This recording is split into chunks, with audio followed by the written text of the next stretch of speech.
முருகன் வேறு, வேல் வேறு அல்ல.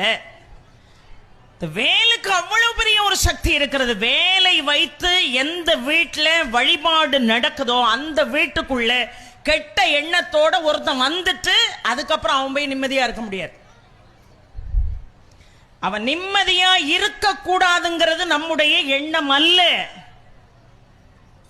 நாம முடிவு பண்ற விஷயம் இல்ல, அவன் முடிவு பண்ற விஷயம். வீட்டு வாசல்ல ஒரு பெரிய கண்ணாடியை வாங்கி மாட்டி வச்சிருக்கோம். வர்றவன் கெட்ட எண்ணத்தோட வந்தா அந்த கண்ணாடி அந்த கெட்ட எண்ணத்தெல்லாம் வாங்கிட்டு இவனை நல்ல மனுஷனா உள்ள அனுப்பும் நினைக்கிறோம். கண்ணாடி மேல இருக்கிற நம்பிக்கை வேல் மேல இல்லையா? கெட்ட எண்ணத்தோடு வருபவனுக்கு என்ன கூலி கொடுக்கணும்னு எங்க அப்பா முருகனுக்கு தெரியும். முருகன் வேறு, வேல் வேறு அல்ல.